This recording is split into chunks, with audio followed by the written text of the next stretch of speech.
Hello, everyone, and welcome to my lab. Are you ready to learn?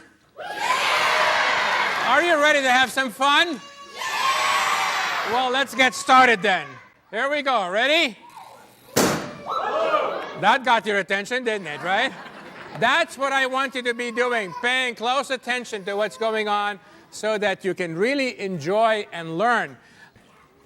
Now, the experiment that we did had to do with a plastic bottle that had a cork on the top, 2 nails stuck on the sides. The nails are not touching on the inside. There's a little bit of a clear and colorless liquid on the inside that you cannot see. It's actually alcohol. And what I used here is called a Tesla coil. This is a device that generates a lot of high voltage. It generates anywhere between 10,000 to 50,000 volts at a frequency of about half a megahertz. And when I push the button, then the spark is generated. And what I want to do now is touch the spark to one of the nails and see if I can make the spark jump across the gap that separates the 2 nails, and we'll see what happens. You already have seen it once, right? So, are you ready to do it again? Yeah. Here. Some of you are covering your ears. I see that. That's good. That's good. Let's do it. Here we go. That was pretty loud, wasn't it? And the cork went all the way up. We do it one more time. Whoa. Thank you. Thank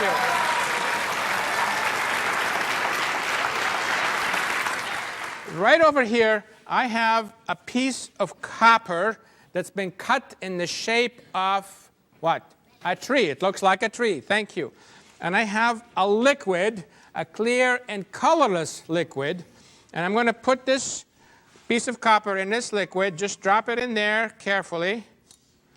And we look for evidence or indication of a change. Do you see any change taking place already?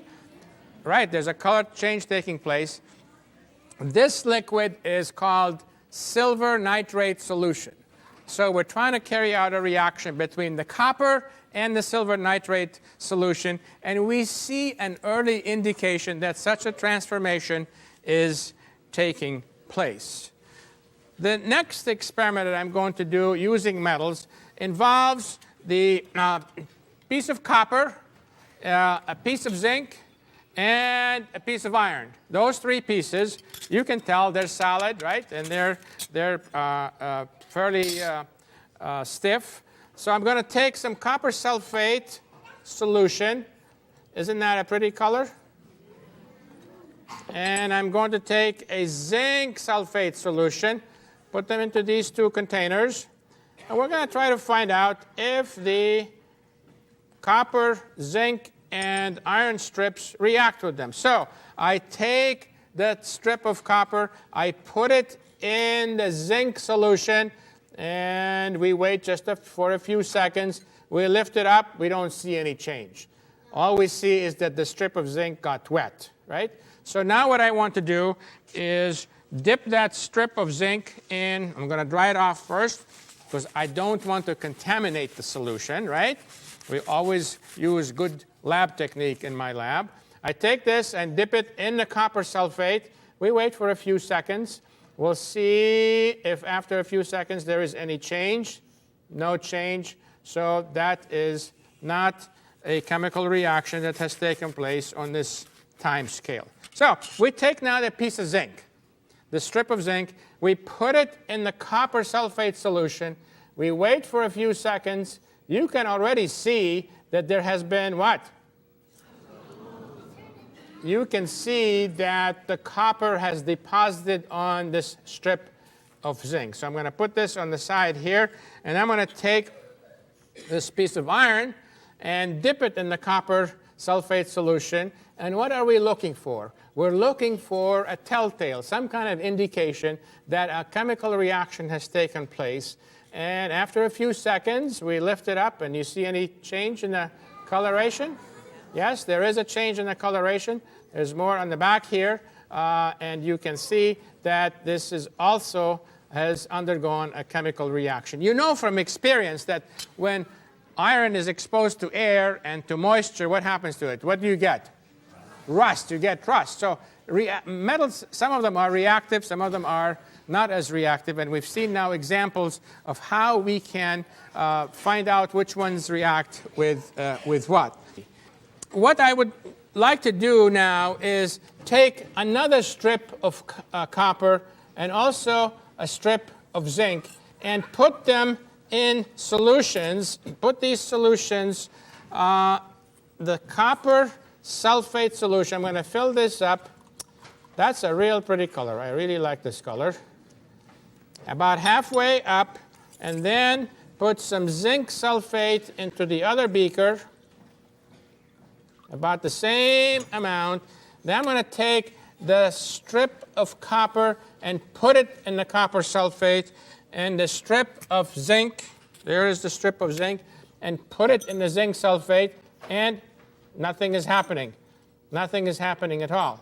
So I have a clock over here. Is this clock running? No. What's it missing? It's missing a battery, right? It's missing a battery. So I want to now see if I can construct a battery from the chemicals that I have here so that I can change the chemical energy into electrical energy. That's what I'm going to try to do. So I'm going to connect the battery lead, connect the clock lead right here, this clip right like so. And then I'm going to connect the other one. Is the clock running now? It's not running now because the electric circuit between those two beakers where the chemical reactions might be taking place is not complete. So I have to complete that circuit. And what I do is I take a salt, table salt actually. It's dissolved in water. We know it's soluble in water, but it's also been placed into this form, this U-tube, and it is in a gel. So it's in a gel, and I'll see now if I can complete the electric circuit by dropping this in there. Is the clock running now? Yes. So I've made myself a simple battery using copper, zinc, and solutions of these metals. And chemical energy has been transformed into electrical energy. Can you? Thank you.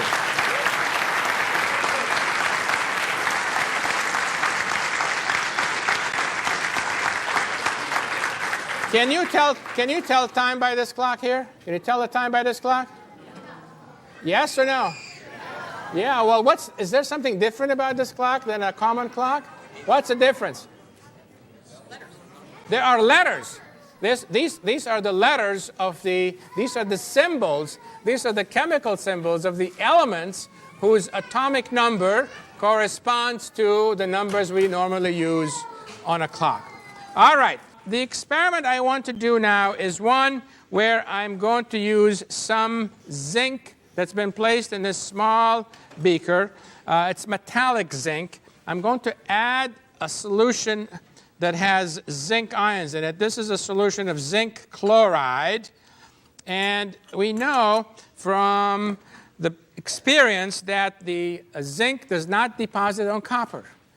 So what we're going to try to do, as we often try to do in science, is try to change the conditions of the experiment. So I'm going to heat this mixture. That's what I'm going to do. I'm going to heat this mixture, and using a burner, because quite often, as you change the temperature, as you increase the temperature, then the reactivity increases. We're going to find out if this is really the case. And whoops, I'm missing the copper pennies that I want to really put in here because I used the copper penny already here. So I know another person in my lab has been working on this, and that's Gina. Gina, can you please bring out some of the copper pennies that you have? Please welcome Gina Gilly.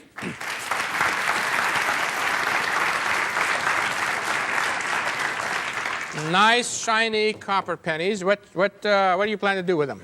Well, I'm going to put a couple of these in the solution that you have boiling over here. All right. And we're going to let them cook for a little while. Two of them right in there. And let's make sure that they are, yeah, it's really cooking right now. So we're heating this mixture. We're both wearing eye protection. You know that, right? Just in case There's a problem, and we do that because we obey the safety rules.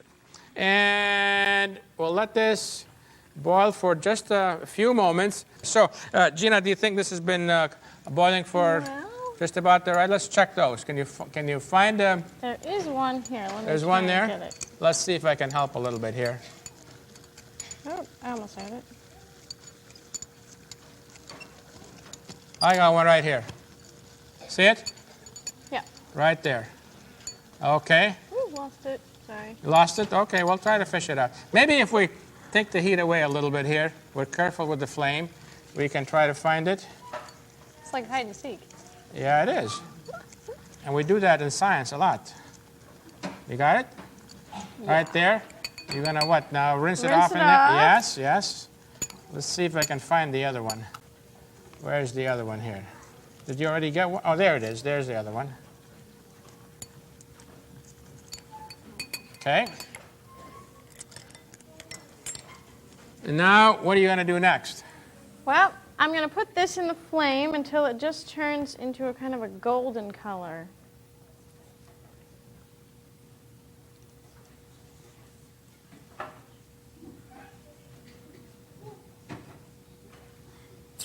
Whoa, it's really hot. Wow, look at that. Very nice. Can you see that? The copper, yes.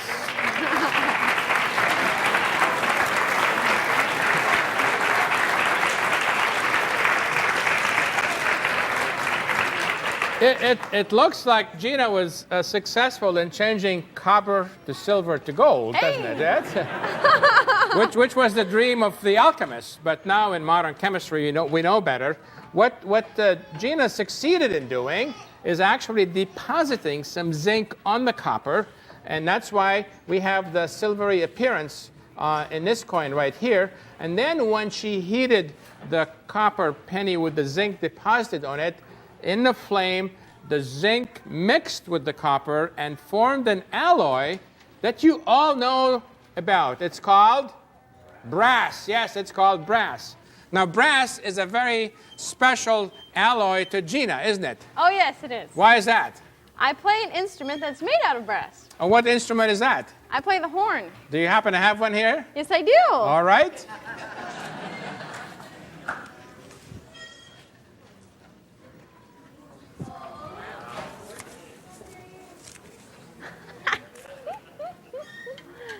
I guess I can take my glasses off because usually it doesn't explode in my face. So this is one of the instruments of the brass family, and it's called a horn.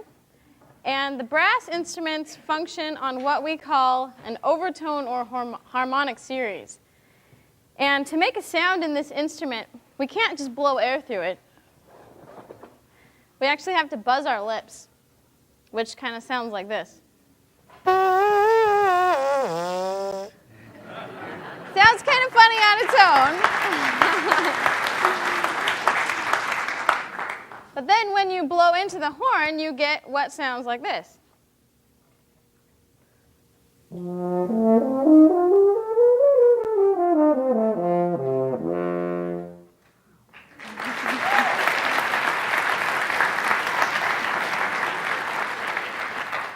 So that's basically what musicians had to work with before the 18th century, before the horn got valves. And around the 18th century, horn players figured out they could use their hand inside the bell to get some other pitches. And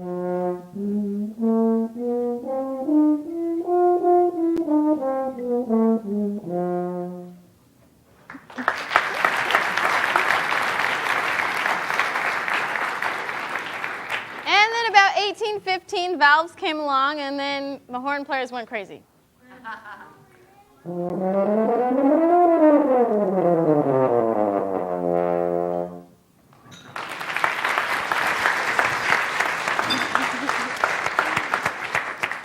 let me play a musical example of what the horn might sound like in an orchestra situation.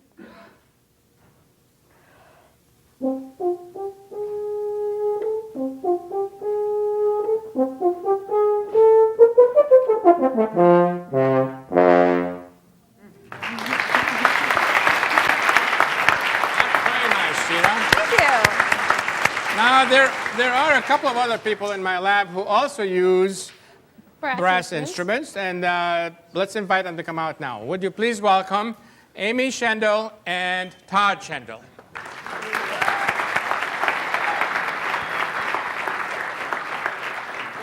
Thank you. So as Gina was describing with the horn, we also produce sound on the trumpet pretty much exactly the same way. We have a mouthpiece here, and we buzz our lips, which produces the sound, as I'm sure most of you are probably aware. And actually, trumpet did not have these three valves like you see now. It was originally just one long piece of metal tubing that they were able to just pretty much play fanfares and stuff like that for royal families and so forth. But when we got these valves on here, we were able to play all sorts of different varieties of music, just like the French horn. We could play very fast and technical.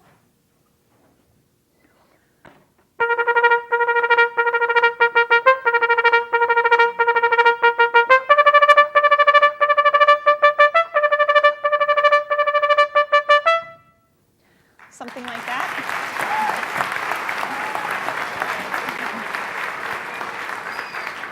And of course, just like the French horn, we can also play nice and lyrically and beautifully.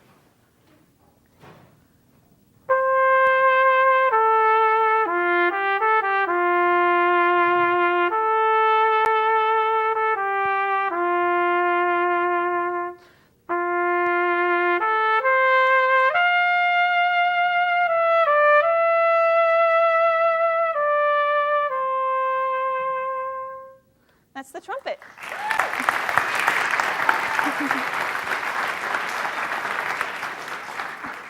Well, the trombone is the most unusual brass instrument because of the nice long slide, and it can do a lot of different sound effects like these.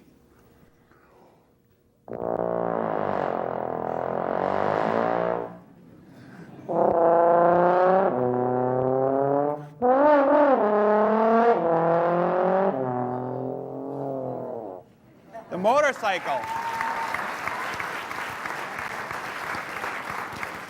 But one of the neatest things about the trombone is they can also play jazz, fun music.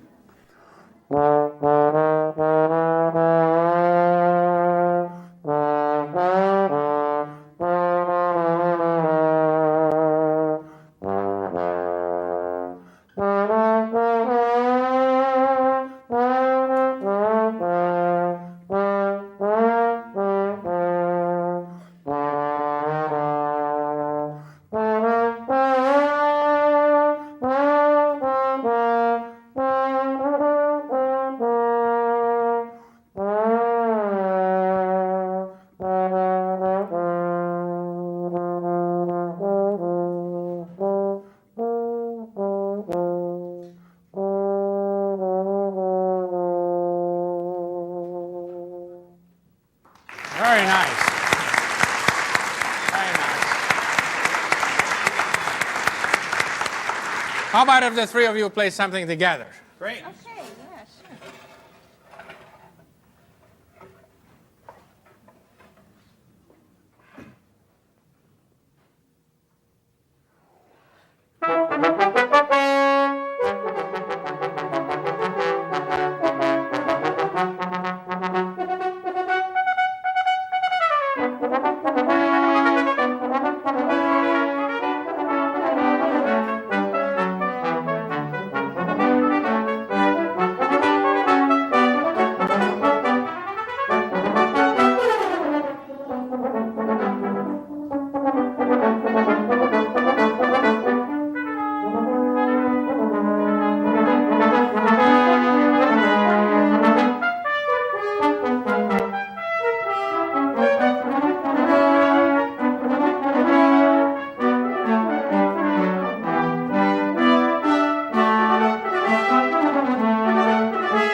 Very nice. Very nice. Thank you very much. Thank you very much. Ladies and gentlemen, the Science is Fun brass trio right there.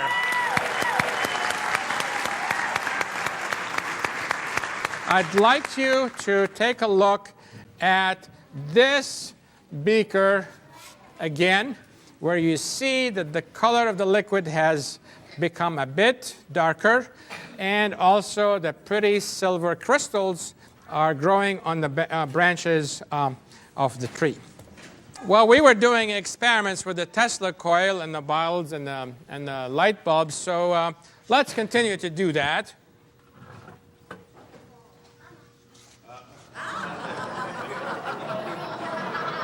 Well, that got their attention too, right? So you remember what happened now with the sound energy was increasing as the size of the bottle went up, right? So what we should do now is protect our ears. And I'm going to use earplugs because I only have 2 hands, and that's how I'm going to do the experiment with the 2 hands. So here we go. You ready for this? Everybody's got their ears protected?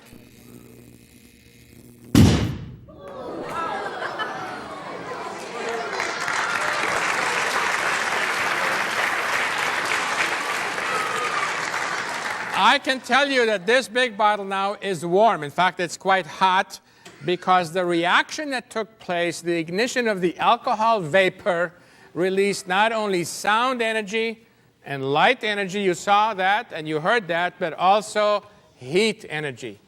What I would like to do now is with what's in this flask, which is hot water, just to keep the flask hot, and then I have a beaker and a smaller flask.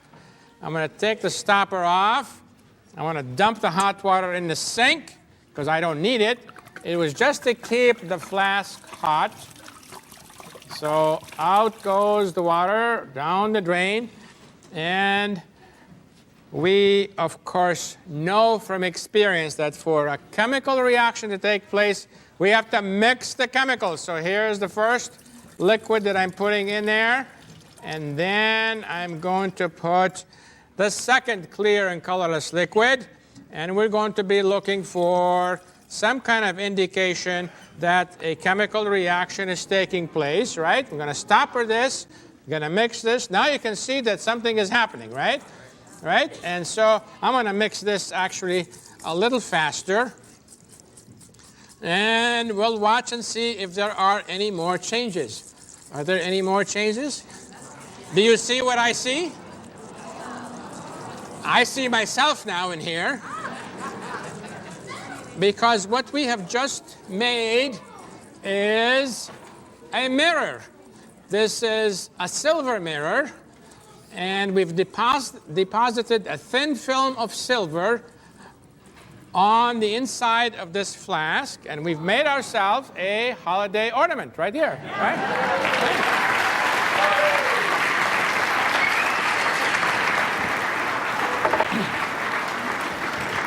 And if you like that ornament, you'll like this one even better. So, thank you. When you go around town during the holiday season and you see ornaments this big, you know where they were made. Ladies and gentlemen, I really want to thank you for coming to our special 36th anniversary of this holiday lecture. And remember, no matter what you do, science is fun. Thank you, everybody. Thank you very much. Thank you. Thank you. Thank you. If you'd like to have more fun with science, visit the Science is Fun website. There you'll find instructions for many entertaining and informative experiments you can do at home. You'll also find lots of other fun and fascinating information about science.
A 60-minute version of this program is available on DVD for $30 from Educational Innovations.